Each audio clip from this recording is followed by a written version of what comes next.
There comes a moment in life when the soul grows tired of negotiation, not with the world but with itself. For years you may have shaped your identity around expectations becoming agreeable, where you felt fear, loyal where you felt depleted, silent where your inner voice demanded expression. Choosing yourself does not begin as confidence, it begins as exhaustion. An exhaustion so deep that the psyche can no longer sustain the false structures it has been living inside. When you finally choose yourself, the first thing that happens is not relief, it is disruption. The roles you played start to collapse. The masks that once kept you safe no longer fit. People who benefited from your self-abandonment sense the shift before you ever announce it. This is because choosing yourself is not a decision of the ego alone. It is a realignment of the inner world. The unconscious, long ignored, begins to reclaim authority. Guilt often arises at this stage, not because you are doing something wrong, but because you are doing something unfamiliar. The psyche interprets change as danger before it understands it as growth. You may feel selfish, cold, or disloyal. Yet what you are truly experiencing is the withdrawal of energy from external approval back into the self. This energy was never meant to be endlessly distributed, it was meant to be integrated. As you continue choosing yourself, another transformation occurs, the shadow surfaces. The parts of you that were suppressed to maintain harmony, anger, ambition, desire, boundaries begin to speak. This is not a regression, it is a reckoning. Choosing yourself means accepting the totality of who you are, not just the parts that were rewarded. Inner wholeness cannot be achieved through perpetual self-sacrifice.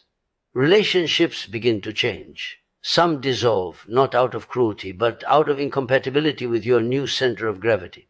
Others deepen, becoming more honest and less performative. You no longer relate from fear of abandonment, but from grounded presence. You stop asking, will they accept me? And begin asking, do I abandon myself here?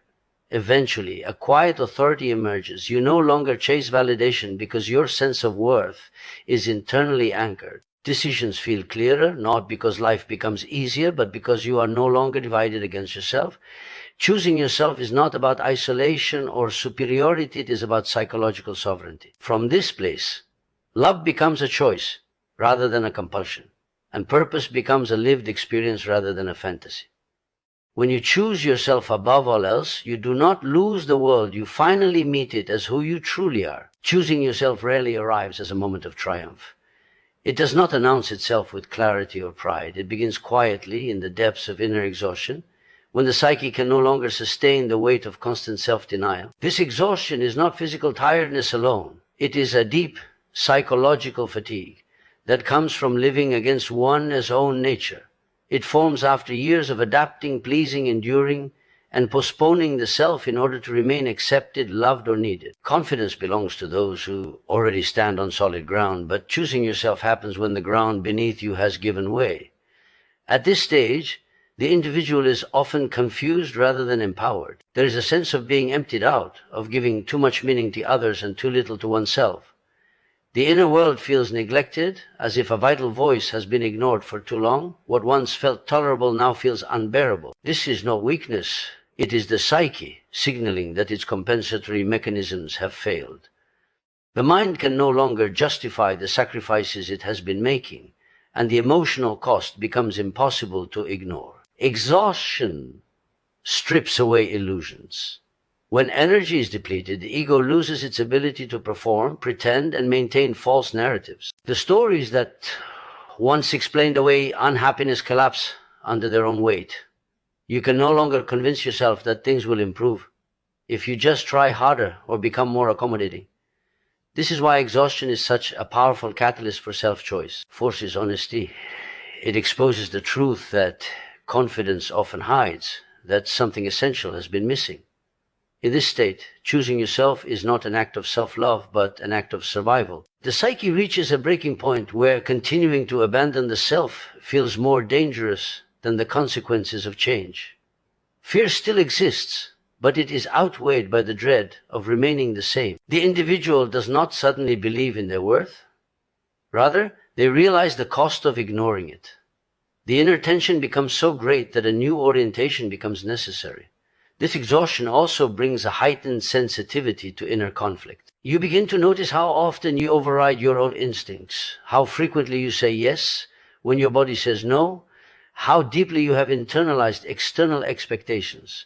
What once felt normal now feels like self-betrayal. This awareness is painful, but it is also clarifying. It reveals the gap between who you are and who you have been pretending to be. From this place, the first step toward choosing yourself is often small and uncertain. There is hesitation, guilt, and fear of disruption. Confidence has not yet arrived because it cannot precede alignment. It follows it. Inner exhaustion clears the space for something more authentic to emerge by dismantling what no longer works. It is the collapse that makes rebuilding possible, the silence that allows the inner voice to finally be heard. Self-choice is not a gentle adjustment to life as it has been. It is a psychological rupture. When a person begins to choose themselves, the first structures to be disturbed are the roles they have unconsciously inhabited for years. These roles were not randomly chosen. They were shaped by early adaptation, by the need to belong, to stay safe, to receive approval, or to avoid conflict. Over time, these patterns became automatic, woven so deeply into identity that they felt like personality rather than survival strategies. Choosing oneself interrupts this automation and exposes how much of life has been lived on instinct rather than intention. The disruption often feels unsettling because these roles once provided meaning and predictability. Being the caretaker, the achiever, the peacemaker, or the one who endures silently offered a sense of place in the world. When self-choice begins, these identities no longer function as they once did. You may find yourself unable to perform them with the same ease, or unwilling to perform them at all. This creates inner tension because the psyche resists the loss of familiar structures even when they are limiting. The unconscious does not easily surrender what once ensured survival. As these roles weaken, unconscious patterns rise to the surface. Emotional reactions that were previously suppressed begin to emerge. Anger appears where compliance once lived. Desire surfaces where restraint was rewarded. Fatigue replaces relentless effort. This is not regression but revelation.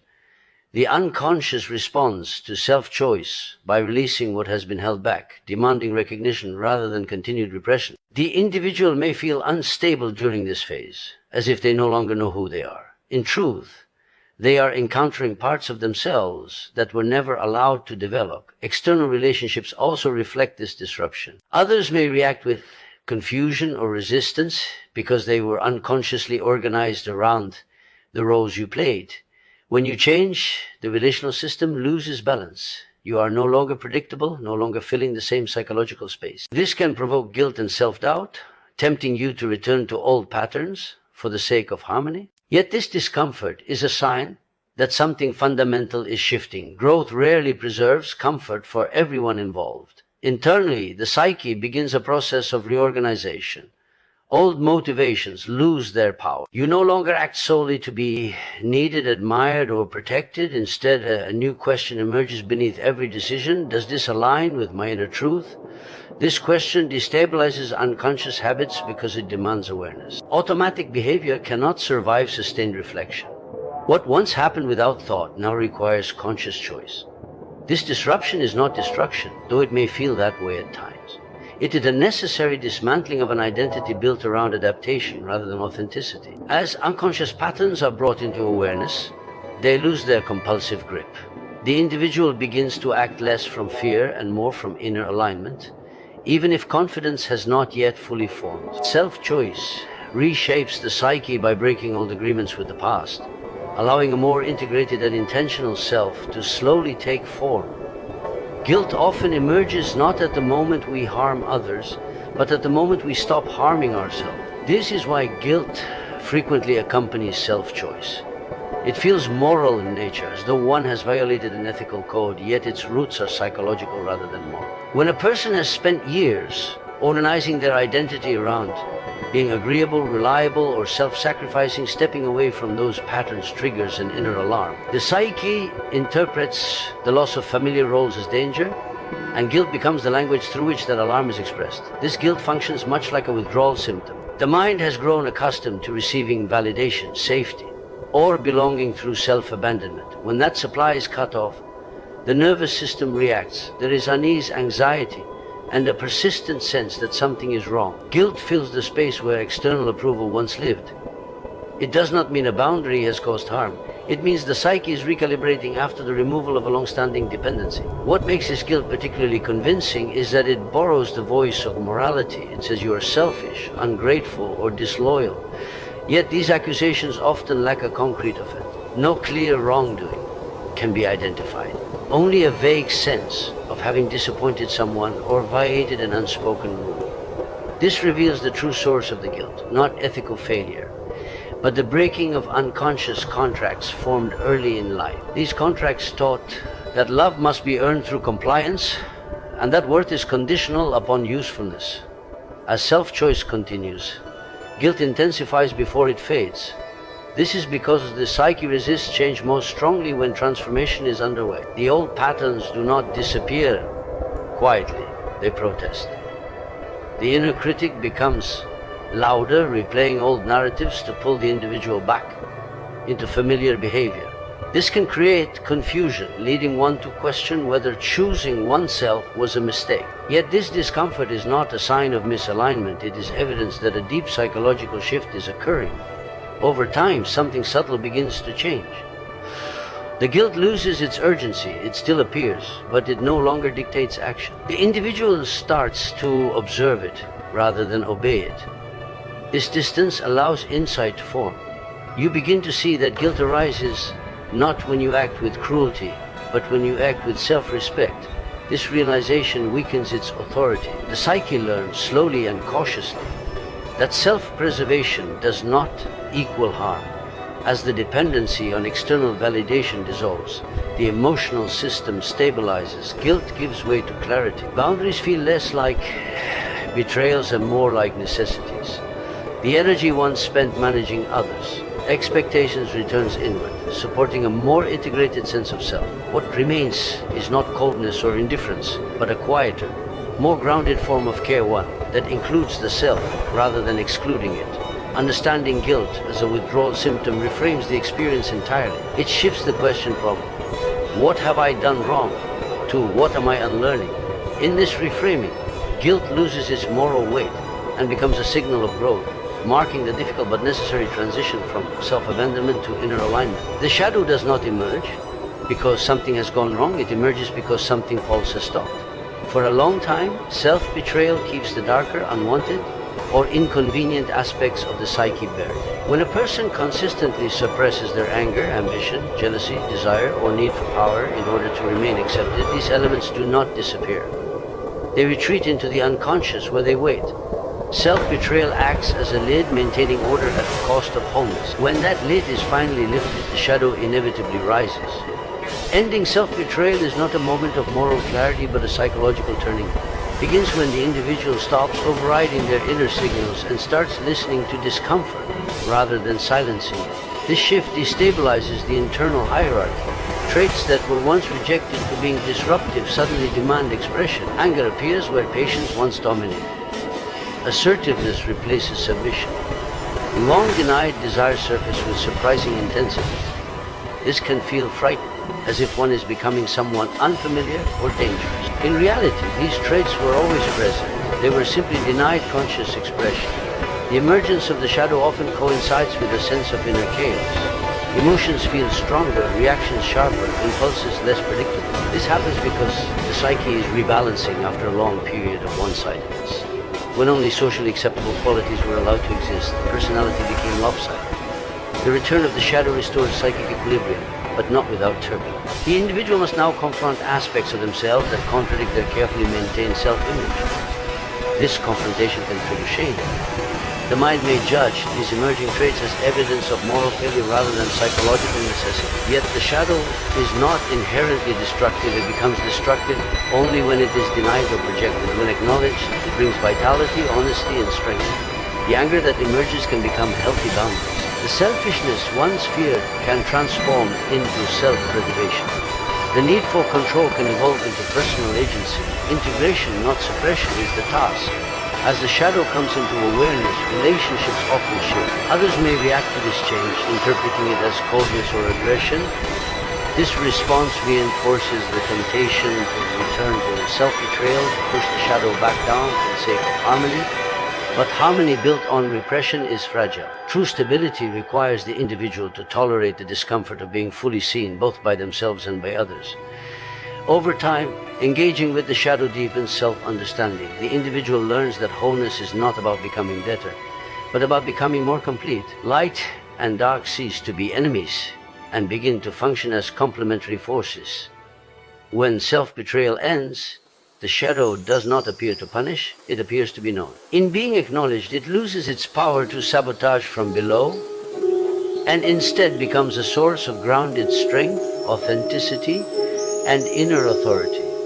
Relationships built on approval rely on performance. They are sustained by unspoken agreements in which one person adapts, accommodates, or diminishes parts of themselves in order to remain accepted. For a time, this can feel like connection, but beneath it lies tension. When a person begins to live more authentically, these agreements are quietly broken. The shift is often subtle at first, yet it fundamentally alters the emotional architecture of relationships.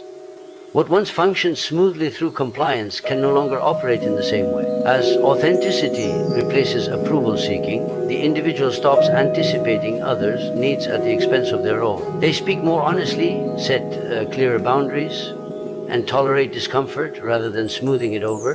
This change disrupts relational patterns that depended on predictability. Some people feel unsettled by this because they were unconsciously relying on the old dynamic. They may experience the change as rejection, even when no rejection has occurred. In truth, the relationship is being asked to reorganize around reality rather than role-play. This reorganization reveals which connections were sustained by mutual presence and which were sustained by self-sacrifice.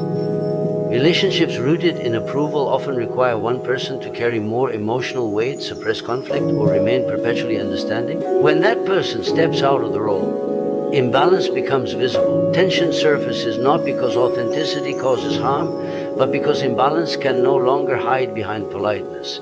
What emerges is not cruelty, but clarity. Authenticity also changes the internal experience of relating. Instead of monitoring reactions and adjusting behavior to maintain acceptance, the individual remains anchored in their own perspective. This does not eliminate empathy, but it prevents self-erasure. The question beneath interaction shifts from how do I keep this connection to can this connection hold truth? This question challenges superficial harmony but invites deeper intimacy. Some relationships deepen through this process. When both individuals are willing to meet each other without pretense, a new level of trust develops. Conflict becomes more direct but less corrosive. Disagreements are no longer existential threats because approval is no longer the currency of connection. Instead, mutual respect and emotional honesty become the foundation. These relationships may feel less dramatic but more real, grounded in who each person actually is rather than who they perform to be. Other relationships fade. This loss can feel painful, especially when shared history exists. Yet what dissolves is often not love but dependency on a version of the self that no longer exists. Grieving these endings is part of the reorganization process. It marks the transition from relationships that required shrinking to those that allow expansion. Over time, a quieter form of connection emerges. Relationships become fewer but more aligned. They require less effort to maintain because they are not sustained by vigilance. The individual no longer oscillates between closeness and resentment because authenticity prevents the buildup of unspoken dissatisfaction. In this way, relationships reorganize naturally. Approval loses its power, and connection finds a new center, one grounded in truth rather than fear. True self-choice is not an act of defiance against the world, but a return of authority to its rightful place within the psyche. For much of life, authority is externalized. Decisions are shaped by expectations, fears of rejection, inherited rules, and internalized voices that dictate what is acceptable. When a person repeatedly defers to these forces, the inner world becomes fragmented. Different parts pull in different directions, creating chronic tension and self-doubt. Self-choice begins to heal this division by establishing an inner reference point that no longer depends on constant validation. As self-choice deepens, decisions start to feel less dramatic and more grounded. This is not because choices become easier, but because they are no longer negotiated through fear. The individual begins to trust their own perceptions and emotional responses, even when they conflict with external opinion. This trust marks the emergence of inner authority. Instead of asking what should be done, the psyche begins to ask what is true. This shift reduces inner conflict because actions and values become aligned. Psychological wholeness develops when previously split-off parts of the self are allowed to coexist. Self-choice creates the conditions for this integration by refusing to privilege one aspect of identity at the expense of others. Strength no longer requires the denial of vulnerability. Compassion no longer requires self-erasure. Ambition no longer carries shame. When inner authority replaces external control, the psyche organizes itself around coherence rather than compliance. This process also transforms the experience of responsibility. Rather than feeling burdened by obligation, the individual feels accountable to their own integrity. Mistakes are no longer interpreted as proof of inadequacy, but as information. Because inner authority is not punitive, it allows learning without collapse. The self becomes a stable center capable of holding contradiction and uncertainty without fragmentation. Relationships are affected as well, though the most significant change occurs internally. The individual no longer feels compelled to justify their boundaries or explain their needs excessively. They act from an internal sense of rightness rather than defensive positioning. This reduces reactivity. When challenged, they are less likely to either submit or attack. Inner authority provides a third option, grounded presence. From this position, dialogue becomes possible without self-betrayal. Over time, psychological wholeness expresses itself as a quiet confidence that does not seek attention. The individual feels less divided, less at war with themselves. Emotional energy that was once spent managing inner conflict becomes available for creativity, connection, and meaning. Life does not become free of difficulty, but it becomes internally navigable. The self is no longer something to escape or correct, but something to inhabit fully. True self-choice does not isolate a person from the world. It allows them to meet it as a whole being rather than a collection of compromises. Inner authority and psychological wholeness emerge together not as achievements, but as the natural outcome of living in alignment with one's inner truth. And this is the quiet truth you are prepared to face. Choosing yourself does not make life louder, it makes it honest. You will not emerge as a perfected version of who you were, but as a more integrated one. The inner war ends not because every question is answered, but because you stop abandoning yourself in search of certainty. What remains is a steady presence, an inner authority that does not demand permission to exist. From this place, you move through the world without shrinking or hardening, guided not by fear or approval, but by an inner coherence that cannot be taken from you. This is not the end of struggle, it is the end of self-betrayal.